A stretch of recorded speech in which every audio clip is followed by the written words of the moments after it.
Okay, Assalamualaikum dan salam sejahtera. Saya Waziri Wazir. Untuk perkongsian kali ini saya dah bukan nak cakap pasal fotografi. So, kepada sesiapa yang expect saya nak cakap pasal fotografi tu, mungkin boleh orang kata terpulang lah kan, sama ada nak follow through ataupun just nak dengar ataupun tak nak dengar kan. Kali ni saya nak cerita pula tentang kembara ataupun travel lah. Pasal kepada sesiapa yang baru lagi ke channel saya ni, saya beritahu sebelum-sebelum ni mungkin ada yang baru pertama kali kan. Channel saya ni lebih banyak cerita tentang pengalaman ataupun kisah kisah pengembaraan ataupun travel saya sana sini ataupun kisah pelancongan lah kan, sana sini, dan juga sedikit sebanyak tentang fotografi lah. Cuma kali ni saya nak cerita tentang travel pula. Saya dah agak macam lama juga saya tak cerita pasal travel kan.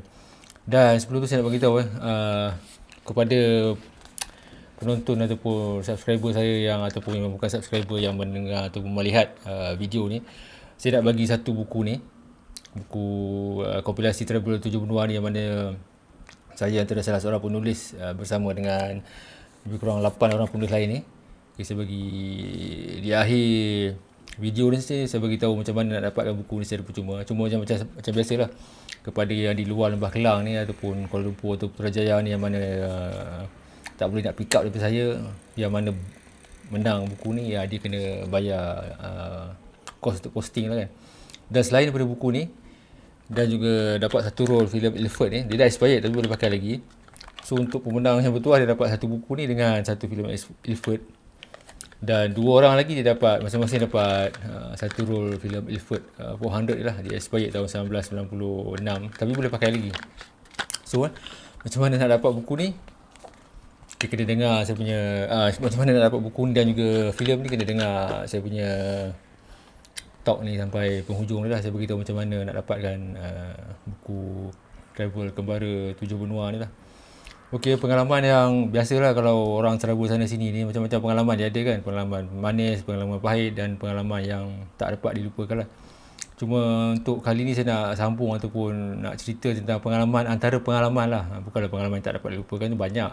Antara pengalaman yang tak dapat saya lupakan sepanjang trip Trans-Siberia saya, daripada Saint Petersburg, Moskow, terus ke Irkutsk di Siberia, dan terus ke Beijing. Ada banyak pengalaman yang tak dapat saya lupakan, tapi salah satunya adalah kisah saya yang ditahan oleh pihak berkuasa Rusia, dan di tempat yang saya tak jangka kena tahan tau. Pasal masa pergi trip pertama, memang first time pun trip ke Rusia ni kan. First trip saya ke Rusia tu, saya sangkakan mungkin akan ditahan polis di soal siasat tu, benda biasa kan. Tapi di tempat yang saya ditahan, di tempat yang saya langsung tak jangka tau. Saya ingatkan mungkin di Saint Petersburg, saya ingatkan mungkin di Moskow kan. Untuk pengetahuan, untuk trip kembara Trans-Siberia ni, yang menaiki kereta api daripada Saint Petersburg sampai ke Beijing tu, saya bersendirian berseorangan lah. Cuma masa saya sampai di Saint Petersburg tu, saya dah jumpa pelajar-pelajar Malaysia di sana, dan mereka pun ada membantu saya dari segi perjalanan di situ. Dan juga di Moskow ada juga pelajar Malaysia yang saya jumpa bersama saya dah. Sebelum saya pergi sana, saya dah buat kontak dah dengan member-member saya kenal di Rusia lah kan. Maksudnya dah halang-halang kita pergi tempat orang. Dan situ pun ada pelajar ataupun pelajar Malaysia yang saya kenal, saya kontak dia. So lepas daripada tu saya bergerak sendirian lah. So antara pengalaman yang saya nak beritahu ni, saya kena tahan di Kazan tu. Kazan ni adalah salah satu republik bawah Tatarstan. Di kawasan tu, dia nak kata majoriti pun boleh juga, kawasan penduduknya beragama Islam lah kan. Ada satu masjid tu, antara salah satu sebab saya turun di situ di Kazan tu adalah, dia kalau ikutkan Kazan ni bukanlah salah satu laluan Trans-Siberia ni. Dia kena keluar sikit tu. Maksudnya dia bukan laluan Trans-Siberia tu, laluan kereta api daripada Moskow sampai ke Vladivostok. Tapi laluan ke Kazan tu dia agak melencong sikit daripada laluan ke Vladivostok tu lah. Dia masih lagi laluan tu lah. Laluan Trans-Siberia tu kalau kita ikutkan dalam bahasa pasar, dia adalah merentasi Siberia, Trans-Siberia, macam Trans-Malaya, Trans-Java apa semua tu kan. Okey. Saya trip ke Kazan tu selepas trip daripada Moskow. Daripada Saint Petersburg, Moskow ke Kazan tu lebih kurang 12 jam ke 8 jam, 12 jam lebih kurang macam tu lah. Dia tak jauh sangat. So di Kazan tu saya sampai awal pagi tau. Awal pagi tu masa tu yalah standard check in hotel tu sekitar pukul 2 petang kan baru kita boleh check in. So saya sampai di situ, saya check in tak boleh masuk lagi. Dalam pukul 9 ke 8 ke macam tu lah, awal pagi kan. Dia punya hotel tu tak jauh daripada sebuah tasik. Tasik tu pun ada tepi-tepi pun dah beku kan. Saya pergi tu pada tahun 2014, bulan 12. Okey, dekat situ pasal memandangkan tak boleh check in, saya bagi tolong dekat hotel tu, boleh tak saya tinggalkan beg saya dekat situ. Hotel tu pasal saya nak pergi dekat Masjid Qul Sharif. Masjid Qul Sharif ni antara masjid yang boleh dikata mempunyai seni bina yang cantik di Rusia lah, selain daripada masjid di Moskow tu kan. Masjid Qul Sharif ni lebih juga dikenali sebagai Blue Mosque ataupun Masjid Biru, pasal kubah dia biru. Dia tak macam Blue Mosque di Istanbul lah. Blue Mosque di Istanbul tu kalau luar kita tengok grey, tapi yang biru dia punya mama ataupun tiles dalam bawah kubah Masjid Biru tu. Tapi yang Blue Mosque di Kazan ni atau Qul Sharif Mosque ni, dia apa ni, dia punya bumbung dia tu, kubah dia tu berwarna biru dan terletak di dalam Kremlin. Dalam Kremlin tu selain daripada masjid ada juga gereja. Dan masjid tu bukanlah masjid hiasan saja, memang kita boleh sembahyang situlah, sembahyang Jumaat atau sembahyang biasalah. Okey. Pengalaman saya ditahan tu yang memang saya tak expect tu pasal apa? Saya expect kawasan tu, saya anggap dia kawasan orang Islam kan. Penduduk beragama Islam, saya ingat mungkin dia tak suspicious sangat kepada orang lain kan. Yalah, saya ingat mungkin saya akan ditahan saya memang sebelum ke Rusia tu saya memang dah expect, orang kata always expect the unexpected, dan expect yang mungkin dalam bila kita lama di situ mungkin akan ditahan ataupun disoal siasat oleh polis, tu biasa lah kan. Tapi yang saya tak expect di Kazan ni lah.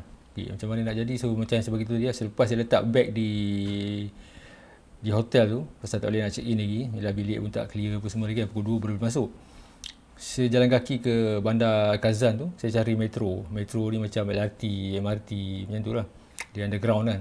Saya naik situ, train yang menuju ke Qul Sharif tu adalah last station lah. Last station tu tak silap saya, nama dia Kremlin ke apa, dia memang last station lah. Last station pun bukanlah jauh sangat. Sampai di situ saya ada satu backpack kecil lah, biasalah bila travel kita ada satu backpack besar.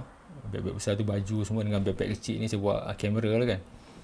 Okay, sampai di situ, lepas keluar tu saya macam tak tahu nak pergi mana tu. Tak tahu nak pergi mana tu, tak tahu pintu keluar, nak ke kiri ke nak ke kanan ke. Saya macam orang kata macam rusa masuk kampung ataupun macam tercangak-cangak tengok kan.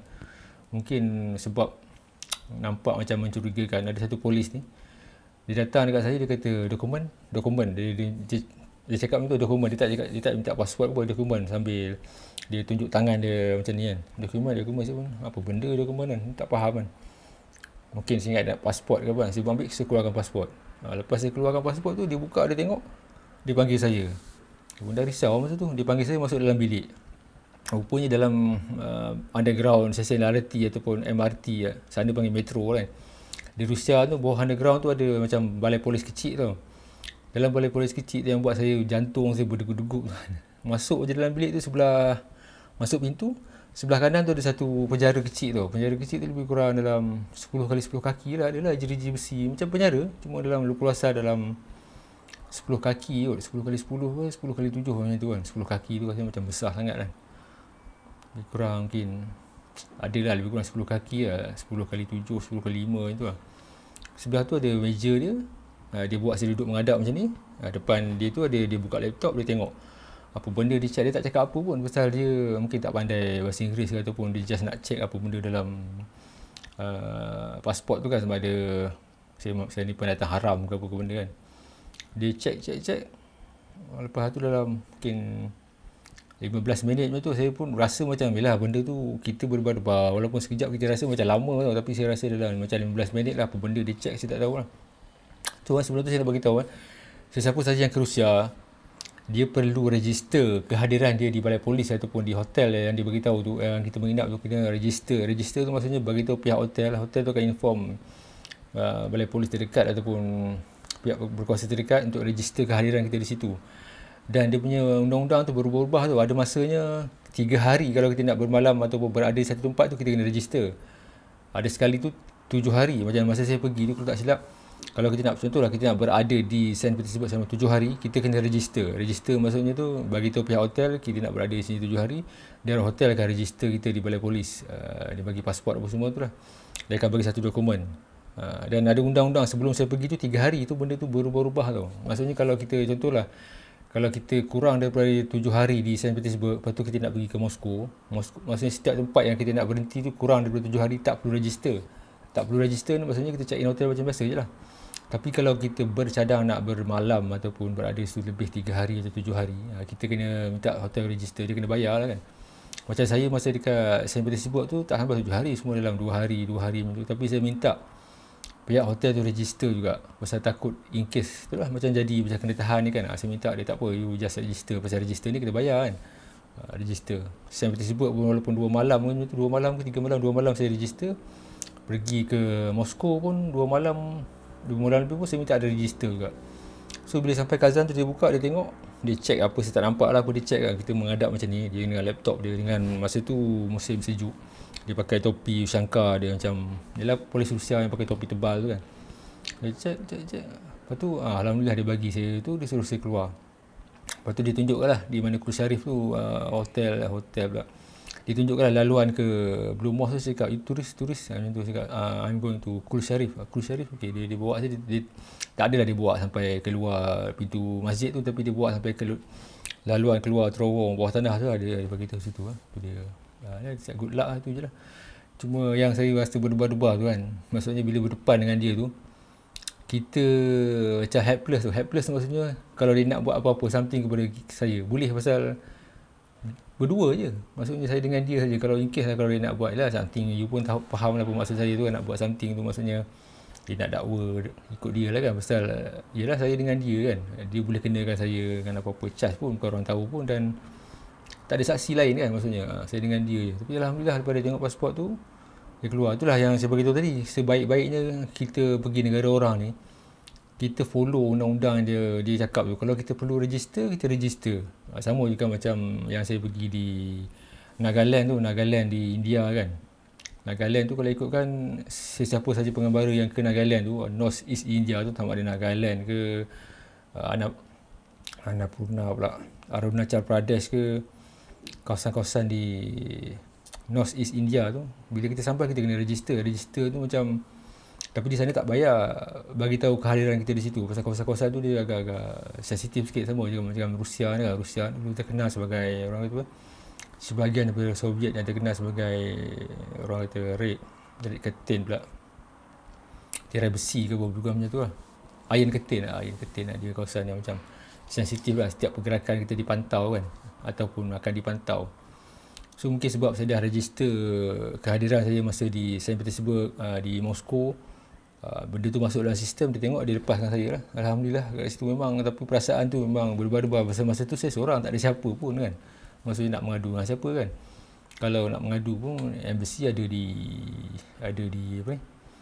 di Moskow kan. So itu antara pengalaman yang memang berdebar-debarkan saya lah. Takut benda tu kan. Masa tu lah sejuk kan, kita pula kena tahan dengan Rusia punya polis kan. Kita pun dengar story macam-macam kan, orang buat tu buat ni. Ya, alhamdulillah lepas aja. Cuma tu lah, macam sebegitu tadi lah, kalau kita pergi ke negara orang, kita follow undang-undang dia, dan kita apa arahan dia jangan melawan, kita ikut saja dia cakap dia kan. Dia minta dokumen, kita bagi kan. Yang penting benda tu lengkap lah, dan itinerary dalam beg saya pun lengkap. So berbalik kepada buku ni dan juga filem ni, macam mana nak dapat ni, saya nak you all tuliskan pengalaman yang tidak dapat dilupakan di ruang komen tu.